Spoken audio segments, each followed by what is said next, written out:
인류의 스승 석가모니 공자 소크라테스 예수의 삶과 가르침의 교집합을 찾아서 47번째 시간 상기.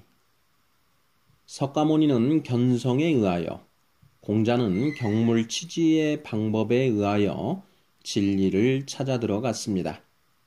그럼 소크라테스의 방법론은 무엇이었을까요?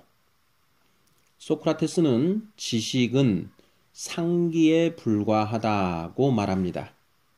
도대체 무슨 말일까요? 상기의 사전적 의미는 다시 생각나게 하다입니다. 상기에 관한 소크라테스의 주장은 플라톤의 저서 메논과 파이돈에 자세하게 피력되어 있습니다. 소크라테스는 인간의 영혼은 이미 진리를 알고 있다. 다만 그것을 망각하고 있을 뿐이다. 인간은 탐구와 학습을 통해 망각한 것을 회복시킬 수 있다고 주장합니다. 학습과 탐구를 통해 망각하고 있는 진리를 기억해내는 것, 그것이 바로 소크라테스가 말하는 상기입니다. 메논에서 소크라테스는 기하학을 전혀 공부해 본 적이 없는 노예 소년을 통해 상기론을 증명해 보입니다.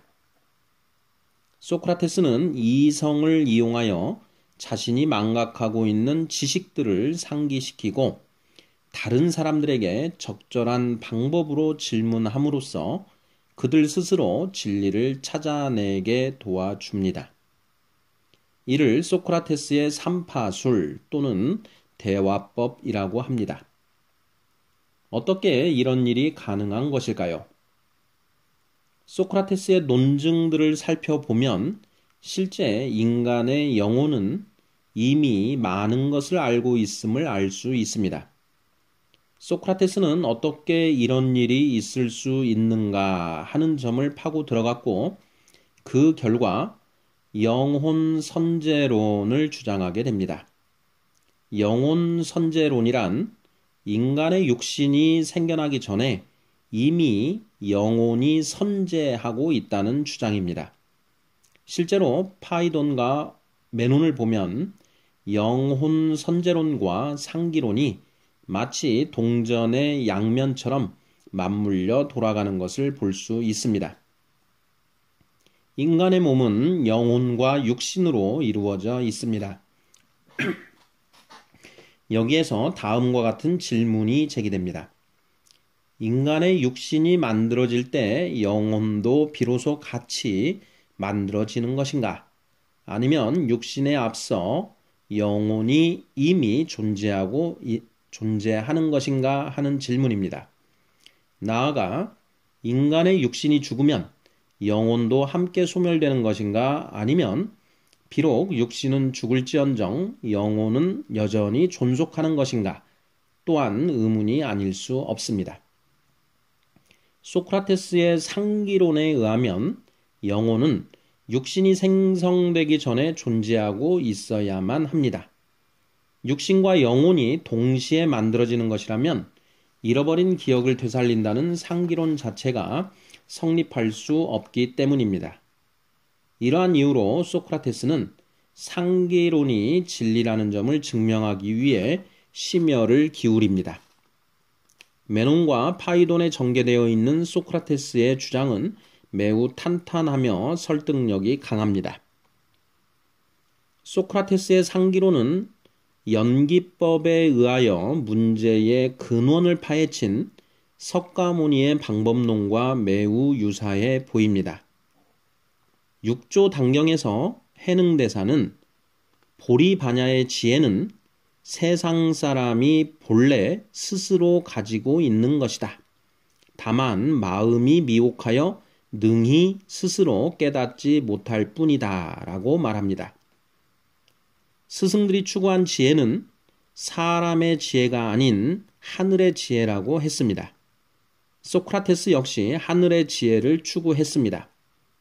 공자는 천지 만물에 아로 새겨져 있는 하늘의 지혜를, 석가모니는 인간 본성에 새겨져 있는 하늘의 지혜를 궁구했습니다.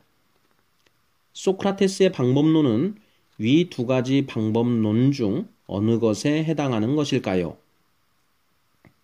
석가모니의 주장은 인간 본성 자체에 진리가 아로 새겨져 있다는 것이고, 소크라테스의 주장은 인간의 영혼이 이미 모든 것을 알되 이를 망각하고 있고 인간은 상기에 의하여 진리에 도달할 수 있다는 것으로 거의 같아 보입니다. 그러나 결정적인 차이점이 있습니다. 그것이 무엇일까요? 그것은 석가모니의 주장대로 인간 본성에 진리가 아로 새겨져 있다고 한다면 영혼 선제론이 꼭 필요하지 않다는 점입니다. 즉, 석가모니의 방법론인 견성에는 영혼 선제론이 전제될 필요가 없습니다. 소크라테스가 인간 본성에 새겨진 진리들을 찾아가는 과정을 상기로 오해했다고 생각해 보십시오. 인간 본성에 아로새겨진 진리를 찾아가는 과정은 얼마든지 상기로 오인될 수 있습니다. 만에 하나 그렇다면 영혼 선제론과 상기론은 분리될 수 있습니다.